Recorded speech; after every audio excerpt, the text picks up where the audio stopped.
Bonjour et bienvenue dans une nouvelle séquence du bourgeois gentilhomme. On est toujours dans le module 4, lire une comédie classique, et maintenant on va passer à la séquence 3. Je vous rappelle que dans la séquence 2, nous avons étudié les scènes d'exposition. On a compris que les scènes d'exposition se trouvent au début d'une pièce de théâtre, et ces scènes servent à présenter les personnages, leur caractère, leur rapport. Et puis, ces scènes présentent le lieu, le temps des événements. Et elles nous donnent aussi une idée sur l'intrigue. Maintenant, on va voir une nouvelle séquence et on va découvrir le nœud. Qu'est-ce que le nœud? Alors, le nœud, tout simplement, ça vient du verbe nouer et ça veut dire tout simplement le problème. Je vous rappelle que si on met en parallèle le récit et le théâtre, on a le même enchaînement, les mêmes étapes des événements. Les scènes d'exposition correspondent dans un récit aux situations initiales, bien à la situation initiale. Pour le nœud, il correspond à l'élément perturbateur. Alors les objectifs de cette séquence, pour la lecture, nous allons lire la scène 12 de l'acte 3 pour repérer la cause du nœud. Et puis nous allons relever et analyser le discours argumentatif des personnages. Dans une séance de langue, nous allons faire de la rhétorique et on va voir les figures d'amplification, d'atténuation et d'insistance. Pour enfin terminer avec une production écrite, toujours un texte argumentatif, mais cette fois-ci avec un plan dialectique. Alors voilà les grands points de cette leçon. Nous allons d'abord voir la situation du passage, c'est-à-dire situer la scène 12 de l'acte 3 dans l'œuvre. Puis, on aura des questions de compréhension globale, des questions de compréhension finalisée, et nous allons écouter la scène pour enfin répondre aux questions et voir la compréhension finalisée. Alors, pour la situation du passage, on rappelle d'abord le début. On a assisté à un défilé de maîtres qui vont rendre service à M. Jourdain. Les maîtres de danser, les maîtres de musique vont lui préparer une sérénade. Le maître tailleur aussi, il va lui préparer ou bien confectionner un costume, maître de philosophie, d'armes, etc. Et on comprend que tous ces maîtres-là ont un point commun. Ils sont tous profiteurs. Ils profitent de la naïveté et de la richesse de M. Jourdain. On a compris que ce sont des maîtres qui ont été introduits par Dorante. Et un peu plus loin dans le texte, on a la rencontre de Dorante et Madame Jourdain. Et on comprend à partir de cette rencontre que Madame Jourdain connaît très bien les intentions, les malhonnêtes intentions de Dorante.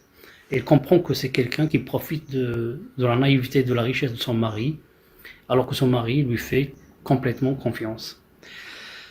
Alors, il y aura aussi une scène où il y a un malentendu entre Cléante et Lucile.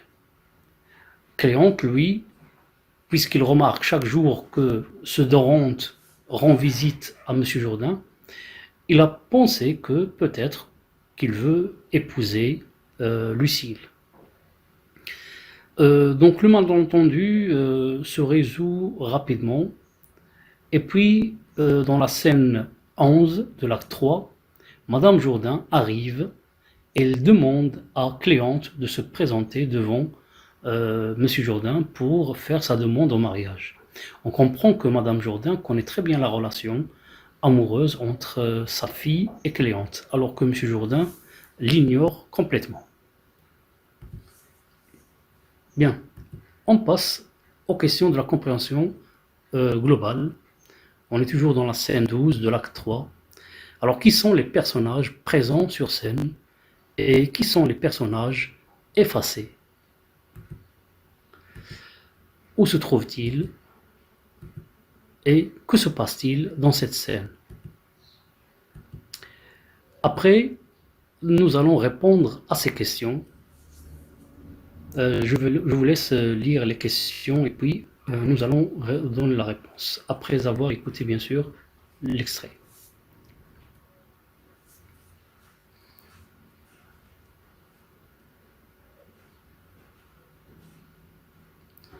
Alors on écoute, vous pouvez faire une pause pour lire à l'aise les questions.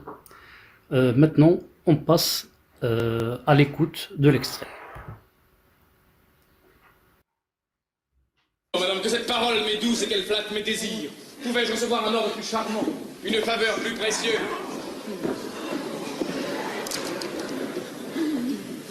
Monsieur, je n'ai voulu prendre personne pour vous faire une demande que je médite il y a longtemps. Elle me touche assez pour m'en charger moi-même. Et sans autre détour, je vous dirai que l'honneur d'être votre gendre est une faveur glorieuse que je vous prie de m'accorder. Avant que de vous rendre réponse, monsieur, je vous prie de me dire si vous êtes gentilhomme. Monsieur, la plupart des gens, sur cette question, n'hésitent pas beaucoup. On tranche le mot aisément, ce nom ne fait aucun scrupule à prendre, et l'usage aujourd'hui semble en autoriser le vol. Pour moi, je vous l'avoue, j'ai les sentiments sur cette matière un peu plus délicats. Je trouve que toute imposture est indigne d'un honnête homme, qu'il y a de la lâcheté à déguiser ce que le ciel nous a fait naître, à se parer aux yeux du monde d'un titre dérobé, à se vouloir donner pour ce qu'on n'est pas. Je suis né de parents sans doute qui ont tenu des charges honorables, je me suis acquis dans les armes l'honneur de 6 ans de service et je me trouve assez de bien pour tenir dans le monde un rang assez passable.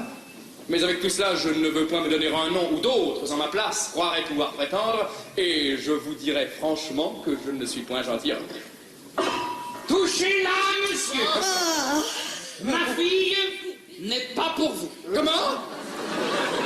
Vous n'êtes point gentilhomme, vous n'aurez pas ma fille. Que voulez-vous donc dire avec votre gentilhomme? Est-ce que nous sommes nous autres de la côte de Saint-Louis? Taisez-vous, ma femme. Descendons-nous tous deux que de bonne bourgeoisie? Voilà pas le coup de langue. Et votre père n'était-il pas marchand aussi bien que le mien? Qu'est-ce soit de la femme, elle n'y a jamais manqué. Si votre père a été marchand, tant pis pour lui. Mais pour le mien, ce sont des malavisés qui disent cela. Tout ce que j'ai à vous dire, moi, c'est que je veux avoir un gendre gentilhomme. Il faut à votre fille un mari qui lui soit propre, et il vaut mieux pour elle un honnête homme, riche et bien fait, qu'un gentilhomme gai et mal bâti. C'est vrai, nous avons le fils du gentilhomme de notre village, qui est le plus grand malitorne et le plus saut dadais que j'ai jamais vu. Taisez-vous, impertinente. Vous venez toujours vous fourrer dans la conversation. Oh. J'ai du bien assez pour ma fille. Je n'ai besoin que d'honneur. Et je la veux faire marquise. Marquise? Oui, marquise. Hélas, Dieu m'en garde. C'est une chose que j'ai résolue. Et c'est une chose, moi, où je ne consentirai pas. Oh. Les alliances avec plus grand que soi sont sujettes toujours à fâcheux inconvénients. Je ne veux point qu'un gendre puisse un jour à ma fille reprocher ses parents, ni qu'elle ait des enfants qui aient honte de m'appeler leur grand-maman. S'il fallait qu'elle me vînt visiter en équipage de grande dame et qu'elle manquât par mégarde de saluer quelqu'un du quartier, on ne manquerait pas aussitôt de dire sans sottise. Voyez-vous, dirait-on, cette madame la marquise, qui fait tant la glorieuse, c'est la fille de monsieur Jourdain, qui était trop heureuse et trop petite de jouer à la madame avec nous. Il n'a pas toujours été aussi relevé que la voilà. Et ses deux grands-pères vendaient du drap auprès de la porte Saint-Innocent. Ils ont amassé du bien à leurs enfants qu'ils payent, maintenant peut-être bien cher en l'autre monde, et l'on devient guère si riche à être honnête gens. Je ne veux point tous ces cadeaux. Je veux un homme en un mot qui mette obligation de ma fille, et à qui je puisse dire, mettez-vous là, mon gendre, et dînez avec moi. Voilà bien les sentiments d'un petit esprit. De vouloir toujours demeurer dans la bassesse. Oh, mon ne me répliquez pas davantage. Ma fille sera marquise, en dépit de tout le monde. Et si vous me mettez en colère, je la ferai duchesse. Cléo! Ne perdez pas courage encore. Suivez-moi, ma fille, et venez dire résolument à votre père que si vous ne l'avez, vous ne voulez épouser personne. Voilà, Donc, après avoir écouté cet extrait, ou bien c'est la scène, toute la scène 12 de l'acte 3, nous allons maintenant pouvoir répondre à ces questions. Les personnages présents sur scène. Alors, bien sûr, il faut avoir aussi le livre, hein, le texte. C'est bien clair, lorsque vous avez dans le texte la scène 12, vous avez en bas les noms des personnages présents. Alors, les personnages présents, on a vu, ce sont Monsieur Jourdain, Madame Jourdain, Cléante, Lucille, Coviel et Nicole. Sauf que tout ce monde-là ne parle pas. Il y a des personnages qui sont effacés. Et on cite ici Coviel et Lucille. Ce statut de personnage effacé peut nous donner d'autres idées qu'on peut développer par la suite. On va le voir après dans les questions de la compréhension finalisée. Alors, où se trouvent les personnages? Ils sont bien évidemment dans la maison de M. Jourdain. Et que se passe-t-il? On assiste ici à la demande de mariage de Cléante, mais il est refusé parce qu'il n'est pas gentilhomme. Bien sûr, il va donner des arguments, Madame Jourdain aussi, mais M. Jourdain ne changera pas d'avis, il demeure intransigeant. Alors maintenant pour les questions. Cléante est-il d'accord avec l'usage de l'époque d'acheter des titres de noblesse? Alors il faut savoir qu'à l'époque de Molière, les bourgeois, grâce à leur argent ou bien leur propriété, ils avaient peut-être des terrains et beaucoup d'argent, ils peuvent acheter des titres de noblesse. Bien sûr que c'est juste de la petite noblesse, mais c'est quand même un titre qui peut avoir des privilèges. Donc, dès le départ, lorsque Cléante commence à parler, il a donné, il y a une tirade, hein, une longue réplique, pour répondre à la question de M. Jourdain, êtes-vous gentilhomme? Dès le départ, il dit que les gens de son époque n'hésitent pas beaucoup. Lorsque on a un bourgeois, on lui donne la possibilité d'avoir un titre de noblesse, de petite noblesse, il ne refuse pas. Donc tout le monde est d'accord. On tranche le mot aisément. Ce nom ne fait aucun scrupule à prendre. Et l'usage aujourd'hui semble autoriser le vol. Donc les gens, c'était une mode. L'anoblissement, c'était une mode à cette époque. Donc il commence par donner le point de vue général, hein, l'opinion générale. Donc tout le monde est d'accord pour acheter des titres de noblesse. Et après il dit pour moi, maintenant il va donner son point de vue. Je l'avoue, j'ai les sentiments sur cette matière, etc. Je trouve, alors il va utiliser des mots modélisateurs qui vont révéler son point de vue. Il y a d'abord le mot le vol. Donc pour lui, acheter un titre de noblesse, c'est un vol. Et ensuite, il utilise le mot imposture. Et une imposture qui n'est pas digne d'un honnête homme. Un honnête homme refusera, bien sûr, d'acheter un titre de noblesse. Il a parlé aussi du mot de lâcheté. C'est de la lâcheté de se déguiser.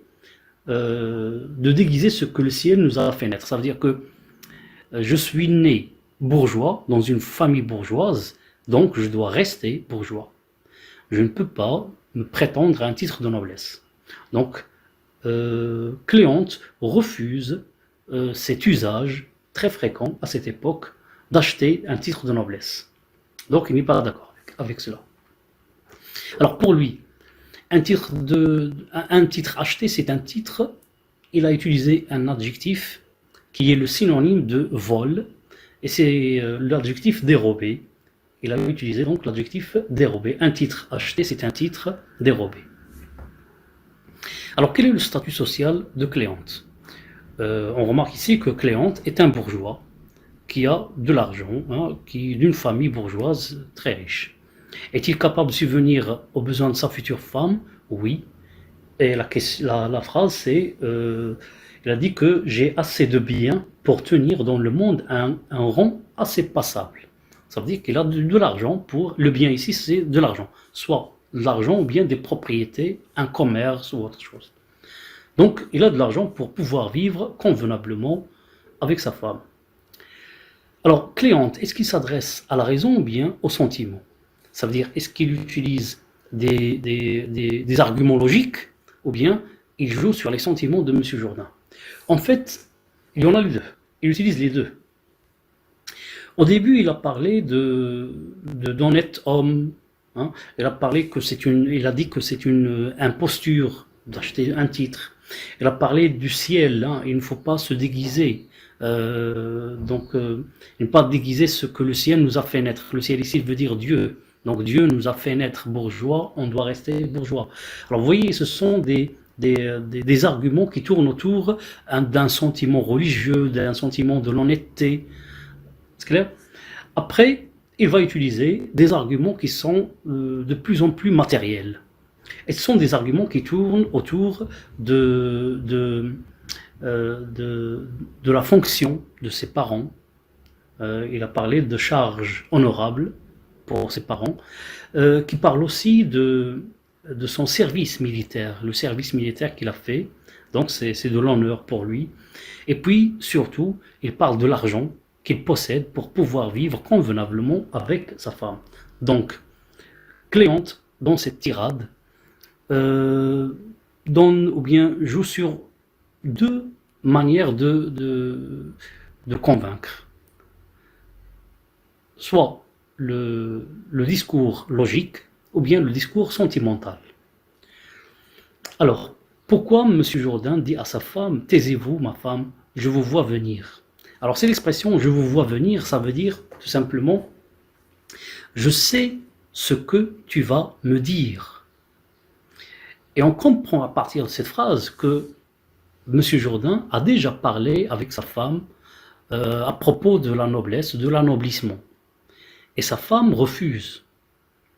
Sa femme, elle aussi est de même avis que Cléante. Elle est née bourgeoise, elle veut rester bourgeoise. Et puis, qu'est-ce qu'elle fait à chaque fois? Elle lui rappelle ses origines. Elle lui dit, voilà, votre père était aussi un bourgeois, pourquoi vous voulez devenir noble? Et lui, il n'aime pas ce discours, il n'aime pas qu'on lui rappelle ses origines. Alors voilà, M. Jourdain, pour la question suivante, M. Jourdain nie-t-il ses origines bourgeoises? Nier ici veut dire rejeter. Est-ce qu'il nie ses origines bourgeoises? Oui. Qu'est-ce qu'il justifie? Eh bien, sa réplique, lorsqu'il parle, il dit que ce sont des mal avisés qui disent cela. Il dit que si les gens disent ces informations à propos de mon père, c'était un marchand, eh bien non, ce sont des gens mal avisés, ça veut dire des gens inconscients, des gens bêtes, qui ne sont pas vraiment très intelligents. Lui, donc, il veut un gentilhomme pour sa fille. Alors, question, alors selon Madame Jourdain, qui est le mari idéal pour sa fille? Pour elle, un mari idéal, c'est un homme qui va prendre soin de sa fille, et ici c'est Cléante. Pour M. Jourdain, non, ça doit être un noble. Il a déjà parlé de gentilhomme, donc il veut un gentilhomme pour sa femme. Pour sa fille. Alors, on continue. Demande-t-on l'avis de Lucille dans cette scène? Alors vous voyez, hein, Lucille est un personnage effacé, alors que l'événement du mariage la concerne directement. Ça nous donne une idée, c'est que Lucille, ici, est sous l'autorité de son père. Elle n'a même pas le droit d'intervenir pour dire oui ou non, donner son point de vue. Donc ça nous donne une idée un petit peu sur la situation des filles à cette époque. Ce sont généralement les parents qui choisissent ou bien qui vont négocier le mariage, etc., avec les autres, alors que la fille, elle, non, elle reste toujours à l'écart. Alors, Madame Jourdain a annoncé que les mariages avec des gens plus riches que soi engendrent beaucoup d'inconvénients, c'est-à-dire, si on se marie avec quelqu'un de plus riche, ça provoque des problèmes. La tirade de Madame Jourdain est très intéressante. Pourquoi? Parce que sa manière d'argumenter est différente de celle de Cléante. Elle imagine un récit prospectif, ça veut dire qu'elle va imaginer sa fille en tant que noble. Ça veut dire qu'elle s'est déjà mariée à un noble. Elle va donner les problèmes que cela va provoquer. D'abord, cet homme ne va pas être fier d'elle et de M. Jourdain. Ensuite, les enfants aussi vont avoir honte de dire aux autres que notre grand-mère est une bourgeoise. Il faut savoir que à cette époque, bourgeois, ça ne vaut rien devant un noble. Et dire des enfants qui parlent entre eux, et l'un dit à l'autre « ma grand-mère est bourgeoise », il sera ridiculisé. C'est pourquoi elle dit qu'elle ne veut pas que ses petits-enfants aient honte de dire aux autres que notre grand-mère est bourgeoise. Ensuite, il imagine une autre situation, c'est que sa fille qui revient chez elle et par mégarde, ça veut dire qu'elle ne fait pas attention et elle n'a pas fait exprès. Par mégarde, elle n'a pas salué une des voisines. Alors, cette voisine, qu'est-ce qu'elle va dire de Lucille? Elle va dire tout simplement que cette fille qui était avant le mariage, elle était modeste, elle nous saluait tout le temps, elle jouait avec nous, et maintenant lorsqu'elle s'est mariée à un noble, elle est devenue hautaine. Hautaine, ça vient de haut, ça veut dire qu'elle se considère supérieure par rapport à ces gens-là. Donc, Madame Jourdain veut éviter ces situations. Donc, les trois situations qu'elle a imaginées, le mari de sa fille va avoir honte de Madame et Monsieur Jourdain, les enfants aussi vont avoir honte de leur grand-mère, et puis les voisins vont parler d'une manière un petit peu inacceptable de sa fille, de Lucille. Voilà l'argumentation de Madame Jourdain, et on voit bien que ce sont des argumentations qui jouent sur les sentiments. Donc elle ne sera jamais à l'aise avec un gendre noble. Elle veut un homme qui prend soin de sa fille. Et regarde bien la dernière réplique, ou bien la dernière phrase de sa tirade. Elle veut un gendre à qui elle peut dire « Mettez-vous là, mon gendre, et dînez avec moi ». Cette phrase, elle ne pourra jamais la dire à un noble. Parce qu'avec un noble, il faut suivre un protocole. Il faut bien s'habiller, bien manger. Ça veut dire bien manger, ça veut dire manger avec une étiquette, avec une manière plus délicate. Et puis, lorsqu'elle parle, elle doit toujours faire attention à ce qu'elle dit. Alors, cette phrase-là, ça veut dire que cette femme cherche de la chaleur familiale, alors que les protocoles de la noblesse sont des protocoles froids. Bien, on passe à la question suivante. Cléante et Madame Jourdain arrivent-ils à convaincre M. Jourdain? Bien évidemment, non. Que comprenez-vous de l'expression « demeurer toujours dans la bassesse » ? Alors c'est une phrase dite par M. Jourdain. Pour lui, c'est demeurer dans la bassesse, ça veut dire se contenter de son statut social. Ne pas avoir d'ambition pour accéder à un statut social plus élevé. Êtes-vous d'accord avec cette idée? Alors si vous dites oui, vous avez raison. Si vous dites non, vous avez raison. L'essentiel, c'est d'avoir des arguments, c'est tout. Alors pourquoi parle-t-on de nœud dans cette scène? Alors on parle de nœud puisqu'il y a un problème. On connaissait l'histoire de bien la relation amoureuse entre Lucille et Cléante. On voulait que les deux se marient, mais il y a un problème, c'est le refus de M. Jourdain. Alors, qu'est-ce qui le provoque? Eh bien, ce qui le provoque, c'est des points de vue par rapport à la noblesse. M. Jourdain, il glorifie la noblesse, il veut avoir un gendre noble. Cléante, lui, la noblesse n'a aucun intérêt pour lui. Le mieux, c'est d'avoir de l'argent, et il a déjà de l'argent. Donc, d'un côté, nous avons M. Jourdain qui est ambitieux, et de l'autre côté, nous avons Cléante. On va dire il y a un manque d'ambition, mais c'est un manque d'ambition bien justifié. Ce n'est pas un manque d'ambition, ça veut dire dans le sens péjoratif, mais c'est quand même raisonnable. Bien, Alors, quelques notions à retenir. Le nœud, nous avons dit que le nœud c'est le problème et il est causé par des différences de points de vue, de statuts sociaux, d'ambition, d'objectifs et ainsi de suite. Il est donc indispensable de chercher une solution à ce problème. Donc on s'attend après cette scène à comment on va trouver une solution. Le personnage effacé, lui, c'est un personnage, nous avons dit, qui est présent sur scène, mais il ne parle pas. Et cela nous donne une idée sur son statut, dans la scène ou bien dans toute la pièce. Et ici, nous avons Lucille, qui n'a pas le droit de contredire la décision de son père. Elle est donc sous son autorité. On comprend pourquoi Coviel ne parle pas. Hein. Coviel, c'est un valet, c'est le valet de Cléante, donc il n'a pas le droit d'intervenir. On a vu juste une réplique de Nicole. Elle aussi, c'est une domestique, mais elle a de l'audace. À chaque fois, elle parle d'une manière insolente à M. Jourdain, mais c'est son caractère.